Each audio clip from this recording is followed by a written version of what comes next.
Hello everybody, it's Michael Pierce here. I have tried a number of times, not today specifically, but a number of times in the past few weeks, actually months, to create another video. I shouldn't exaggerate, I think it's only been a couple of weeks that I've been trying to make another video just simply like this, and so I have a bunch of a couple of videos that I've still haven't deleted that are just me talking and rambling and not feeling satisfied at all with my approach, or feeling like I still needed to do more research. But I feel like I have enough material on a particular topic that I wanted to at least try to cover today, and that is regarding an insight I feel I've had be about NI versus SI. And it's building on ideas that I've talked about in the past, and so also it is it fits very nicely into the fact that I haven't been producing as many videos, that there is a very irregular schedule in my video production, which I think is actually emblematic of my NI, and I'm going to explain why that is. Excuse me. So let's get right into it. In socionics, as I understand it, in the Model A, there's something. What you get right is whenever you have, say, a dominant Ni type, then the role function. So that is one of the, to oversimplify it, one of the more repressed functions. One of the functions that you don't get along with as much. The role function is always Si for an Ni dominant type. So the INFJ and the INTJ always have role function as Si. And for dominant Si types, their role function is always Ni. So you have this interesting sort of link between those two functions, in that they seem to be the most opposed to each other. Because whenever you have an ego block that is Ni, then the superego block is going to include Si. Right, so it goes the same for those who are Ni auxiliary, ENFJs and ENTJs. It just means that in their case they like Si even less, because for them it's their POLR function, their point of least resistance or vulnerable function. So it's also in that superego block. Now the reason I find this interesting is because it would seem to imply that there is this natural, not at all an axis sort of thing going on, because the function axes in my mind are almost like the functions blur into each other and become identified, and this is like an actual opposite situation where these two functions are very different. And that is why in socionics, at least with a role function, one of the descriptions that I've found is that the role function, it's that function that when you're doing your dominant function, the role function isn't on. And in order to sort of use the role function, for lack of better words, in order to turn it on, you have to turn off the dominant function. So they're kind of like incommensurate with each other in this interesting way. And so that's very interesting, and I think there are certain insights that can be drawn from analyzing that that sort of incommensurability between those two functions. And I'm sure socionics enthusiasts, socionics experts, they've probably already described this somewhere, but I'm going to do it myself anyway, because maybe I'll hit on something that people haven't talked about as much before. Analyzing this opposition has helped me, I think, to much better understand Si, and even to see my relationship to, or rather lack of relationship to, Si aspects of human existence. Because, so let me put it this way. With the dominant Ni type, well, let's go back over briefly what Si is, and I'm going to try again to try to explain this, and it helps me to repeat things. Si has to do with, as I'm understanding it now, It has to do. It's like you are sensing things, but you're sensing them by passing them through your own body, in a sense. So it's a subjective sensation. So it has this real sense of one's own environment as it is for you. For an SE type, or somebody who has SE in their stack, this can be difficult to understand because whenever you think in terms of sensation, in terms of what is concrete, especially for a dominant NI type where SE is lower in the stack, so you're not as in touch with it anyway, at least not consciously. Whenever you try to think of things being concrete, you're always going to think of them being external to you. It's always going to be this extroverted view of the concrete things. It's like, for me, for a long time, it was like nearly impossible for me to understand what SI was doing, because it just seemed like the only way I could describe it is as SE, but just not focused on nearly enough stuff. like like blindsided SE, because SE, all of the how do you describe it? There is no preference or importance placed on any objects over any other objects. Or rather, the importance is based entirely on what is closest to me at the moment, or what is, really, it kind of mirrors TEFI in a way, because what makes things more important is solely whether or not they will assist me in my NI vision of things, if they will support the NI vision. So things will pop out more in that sense, but it's very wishy-washy, and if you go into just sort of pure SE mode, as it were, then everything is just literally sensations coming in at you. None of them are more important. They have no meaning whatsoever. This is, I think, why existentialism tends to, at least existentialism as presented by Jean-Paul Sartre, it's very much like this, where, like nausea, where nothing has any meaning. It's just external existence, and he starts to see it without applying any NI interpretations or SI interpretations to things. Oh, sorry. I have this set on my computer just in case I need to look at notes, and I thought my computer was making that noise outside, and I was afraid it was going to ruin all the audio and I'd have to record this again. So sorry if you hear that thing, but it's such a beautiful day today, and we had to open up the windows to let that air flow through. Anyway, so after that little detour into kind of trying to explain SE, SI is different, because SI actually has a subjective personal attachment to the things that it is talking about. I tried to describe it before by using Heidegger and kind of this sense of this sense of everydayness and of things that are important for you in your life. So let me try a different approach. One of the things that's fascinated me, and I think is a great example of the fact that SI is not high in a dominant NI stack, is accounts of the personal life of Karl Marx. So I'm specifically thinking of, and there's several reports like this, but this is the one that has the most interesting details in it. Because Marx, because of his association with revolutionary groups and so forth, whenever he was in different countries, they would send spies, basically, to say, hey, is this guy dangerous? Is he, like, secretly making bombs or something in his house?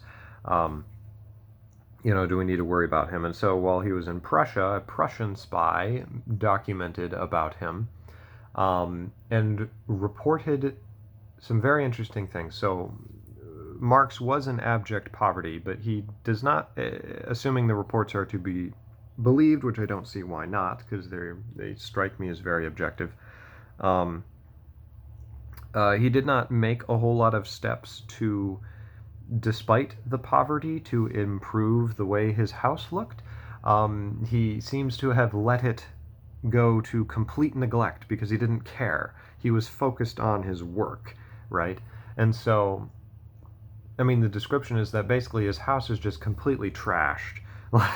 Like, is there's no, all the furniture's broken. The kid, he doesn't clean up after the kids when they make messes. You know, they cook on the chairs, and Marx is just focused on his work. He's not paying attention to his living environment, his concrete living environment. He is uh, uh, focused on his work. Also, very interesting is he notes how he would cycle, or not even cycle, but without any clear cycle to it, he would switch between being incredibly lazy and not really doing anything, and then working really really hard and like staying up like for days at a time and nights at a time. And then also he had apparently no, at least at this point in his life, he had no set time for sleeping or waking, it says. He would just, when he felt like sleeping, he would just plop down on the couch and sleep for a number of hours like a log, and people would just walk in and out of the room and he wouldn't even notice it. And then he would wake up and then he would work, and he would just plop down in the middle of the day or the middle of the night or whenever. There's no set schedule. That, I think, is an extreme case of dominant Ni excluding Si. I hope you're seeing the connection I'm drawing here, because Marx was so completely caught up in his Ni, his introverted intuition, looking at the overall meaning of things, that he forgot about his own body and his own living environment. And all of the sort of maintenance that needs to go into that. That's probably one of the best ways to describe sort of the Ni repression, or I don't like to say repression because that mixes it up with how I've described the axes before, but sort of the exclusion of Si is, and I think a lot of Ni types will agree with this, is this real dislike of having to deal with the maintenance details of their existence. All of these sort of normal things, and always the concrete things, because it's literally like you have to shut off the Ni part of your mind in order to deal with these taxes, or to deal with, making sure that things are clean and organized and pleasant. And then it's frustrating because it's like, well, you do it once, and when you do something once in your own head, you figure something out once in your own head, then you've figured it out, it's done. You don't have to do it anymore. But in real life, you have to keep doing it over and over, and it feels so futile, right? And I think that's how Ni types feel. So I think one of the struggles that they, and another thing that I think is very interesting is, especially a lot of INFJs will report feeling almost like they're out of their own body, or that they're not connected to their own body, that it's like they're walking in a dream. I think that's what this is. In the past, I've described it as repressed SE, but I don't think that's the best way to describe it. I think it's better to describe it as excluded SI, because SI, I feel, has a lot more to do with, I say sensing your own body, and I don't want to imply that all SI is, or that SI has like this superpower of like being able to hear your own heartbeat or some nonsense like that. That's not what I'm talking about. I'm speaking sort of metaphorically, as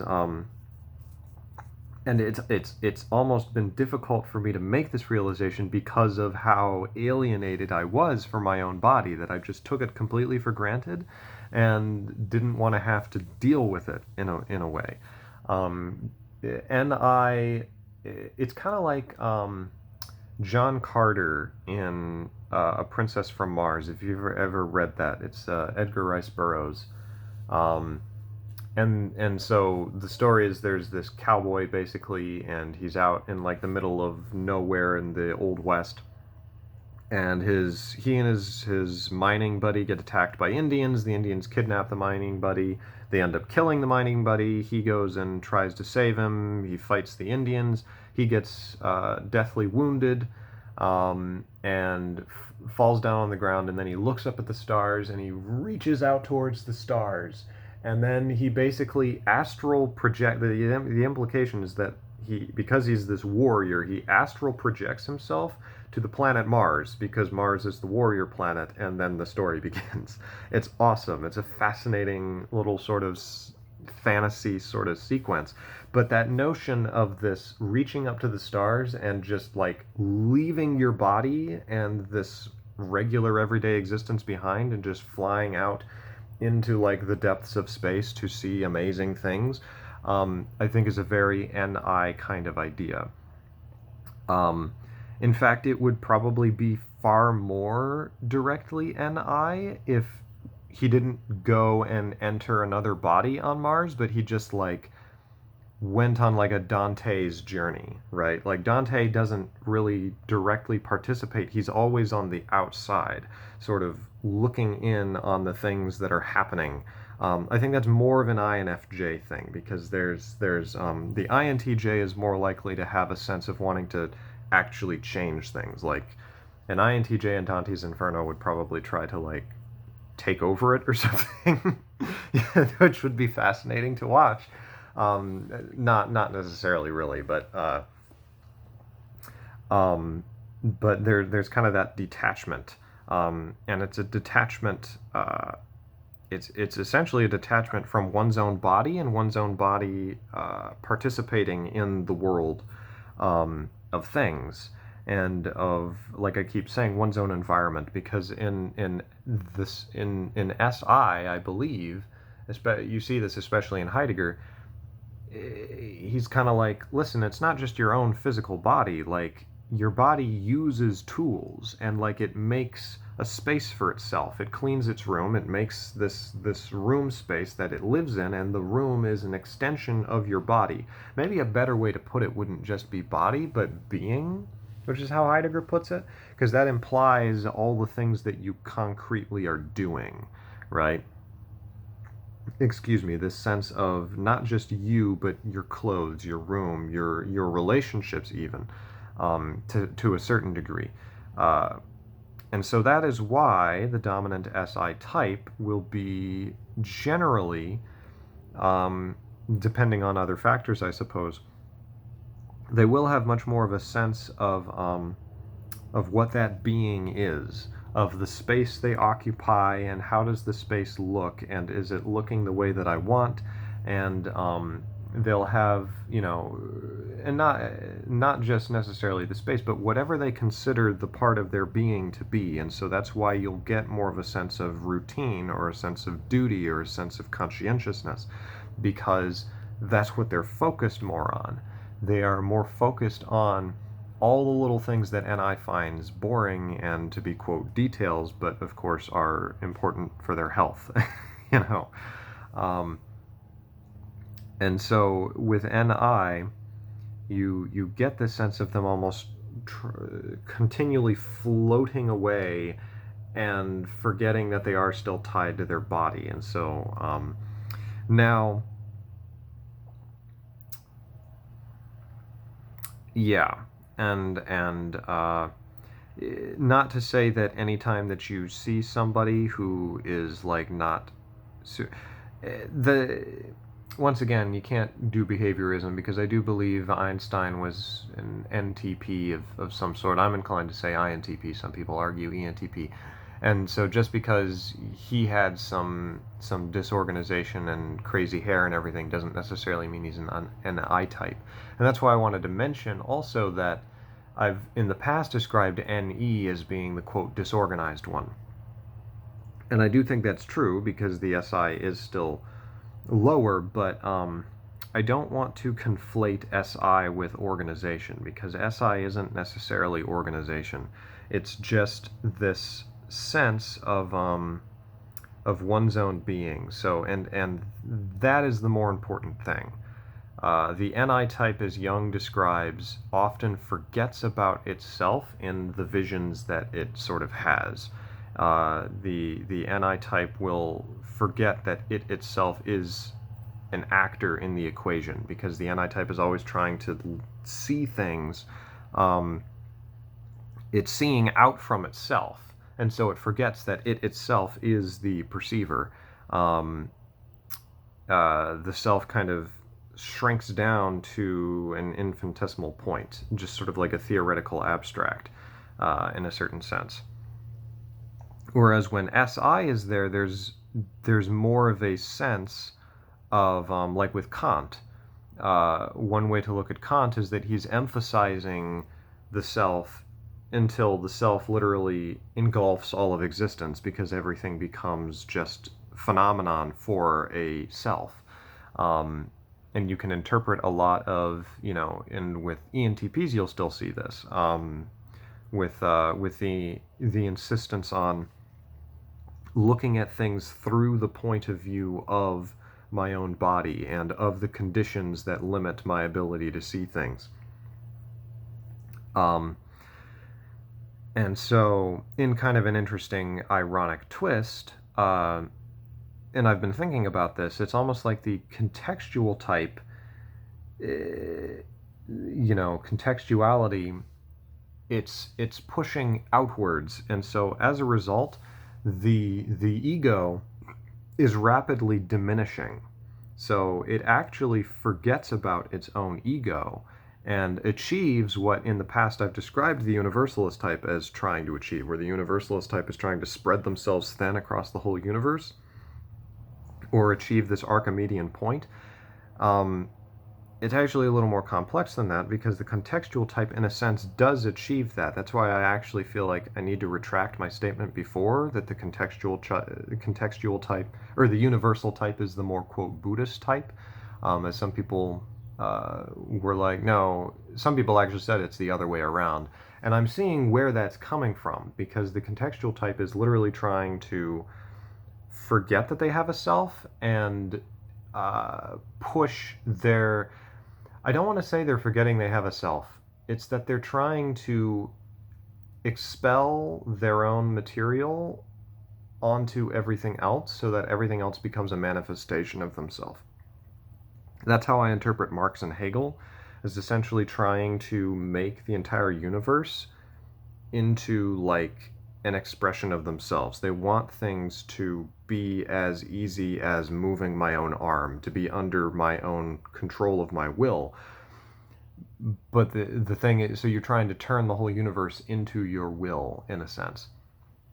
But as a result of that, you de-emphasize your own existence as a central will in a universe, because you're trying to expand yourself onto everything else. Whereas with the universalist type, the will actually, even though they're trying to be unegoistic, the result is, interestingly, a huge focus on the ego, because you're focusing so much on the ego as the sort of subject of the unegoism, right? And so there's kind of this, it's this cycle, right, where the contextual type, even though they have this ego, they're continually trying to expel it out, like a star, just showering everything with its light and heat and trying to just expend itself as quickly as possible and effectively as possible.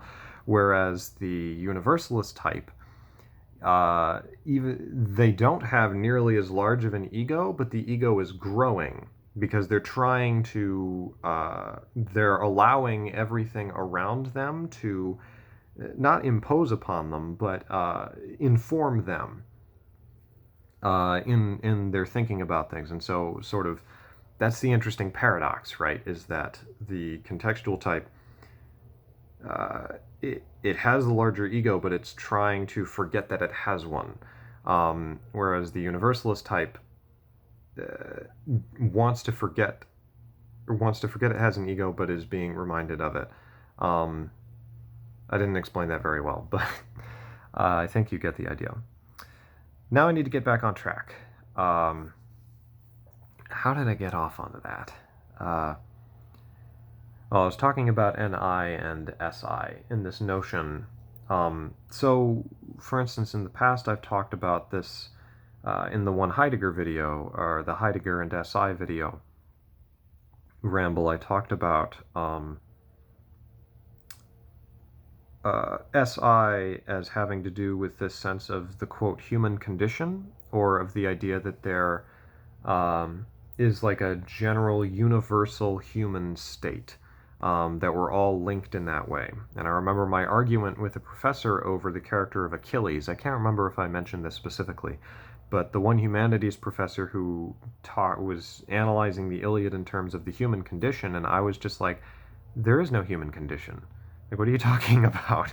Everybody, like, I don't want to have a human condition because my whole goal is to try to be exceptional. I don't want to be bounded down by that. And whereas for him, it's like, no, this is a unifying thing. This is great because we're all from the same material. It's the same way I am with my TI. But for some reason, in this context, the SI is versus my SE. Maybe because it's more in the realm of ideas. But with Achilles, near the end of the Iliad, he's sort of like, when he's really upset about Patroclus, he stops eating, and he goes on this nearly divine rampage, and he sort of eschews all sense of normal human, anything that's normally human. He just sort of transcends it for this period of time. And throughout most of the Iliad, he's sort of like that. He's always straining against sort of the confines of being human, because he's half god. And the teacher wanted to emphasize that the point of the story was that, well, but he's not divine. He's is that focused on? There we go. He's not divine. He has to eat. He has human wants. He gets tired. He has these parts of the human condition. He has these human foibles. And I was fascinated by how much his emphasizing this was really bothering me, because I found I actually really liked Achilles because he stuck to his principles, and he didn't allow traditions that didn't make any sense to him to hold him back. And there was this part of me that really appreciated that because I understood it. Because I'm like, and I was frustrated that the teacher seemed to be emphasizing his sort of having to redescend back down to the level of everybody else as though that was a good thing. It was like the Nietzsche in me was like, no, like I don't want Achilles shouldn't be part of the herd. I don't want him going back to Agamemnon. Agamemnon's like a giant shepherd over cattle or something, and he's trying to treat Achilles like this cattle that he can do whatever he wants to, and Achilles is like, screw that. And I was like, go Achilles. I was so frustrated that Achilles eventually like accepted Agamemnon's once Patroclus died, in order to go out and fight or whatever. He resolved the issues from before, and that bothered me because I'm like, no, you can't accept his, like, no, this is a matter of principle.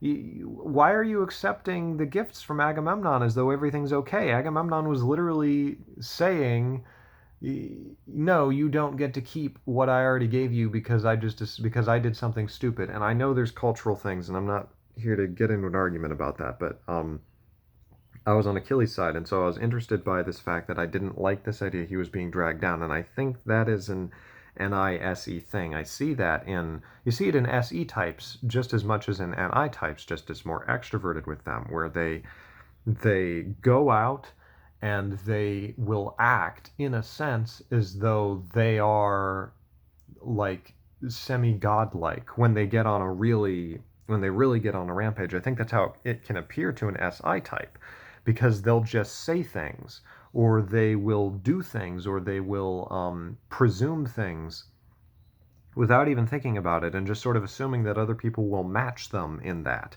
And it kind of has this sense of they don't have as clear a sense of their SI relationship to everybody else and what the ground of their being is. They're always trying to kind of leap from that. So those are just some ideas. I feel like I was trying to say something else, but I can't remember what it was. I think I've covered everything there. What we need to talk about now, in order to round this out, is how is it the other way around with SI, for SI dominant types. I've already touched almost a little bit on some of it. Excuse me. And I don't feel like I'm going to do as good of a job on describing this. Before I get into it, though, let me just mention briefly that my understanding of SI now helps me to understand INFPs, INTPs better, especially INFPs, because the INFPs I've met have they've all at some point seemed to emphasize, not all of them, that's an exaggeration, but a number of them have all, rather to my curiosity, emphasized these notions of like mindfulness. And I think I've talked about this before, mindfulness and meditation, and this idea that I could never wrap my head around what they were talking about, because whenever I would try to be mindful, it was paramount to, okay, I guess I'm just shutting down everything internally and just letting the world appear to me. But usually that would just kind of end up being my eyes flickering really quickly to all these different things. And it's like, okay, or I can shut off the outside world and focus on the inner, but then it's just me watching the world historical snakes of an eye writhe by in my head as I'm thinking about things. And it's like, if, listen, either I'm looking outwards or I'm looking intently inwards, or I'm dead or asleep or something. But it's one or the other. And it's like I didn't understand what they were trying to explain to me, because they're always talking about, you just need to get back in touch with yourself. You need to focus in on just how your own body is feeling, and just watching, the thoughts come by and watch them float along down the river. And I'm like, what the frick are you talking about? I didn't say it to them. I feel like I get it better now, and there is still value that I was able to get from that, but I don't know if it was always the value that I've still been trying to understand it. Um, but it almost bothered me sometimes, because it's like I can't do that, because that's so boring to just sit here and let, like, no, I need to look at things that are not me out there, or look at things in me but they're external parts of me, because that's what's interesting. And it goes back to that contextuality thing, where it's almost like there is no me until I'm in talking about my TI values, and then it's all about me in this way. Um, this is a ramble. Good heavens. I feel like I need to make a different kind of video soon, but I've been working so much on the book, so um, I've been very happy. I've gotten through some writer's block recently, but that's a separate thing. Um, let's move on to talking about SI and its relationship to NI. Um, I'll start off by mentioning that Kierkegaard, interestingly, I think it's in Concluding on Scientific Postscript, where he's critiquing Hegel. And his main problem with Hegel basically comes down to kind of what I was already talking about, this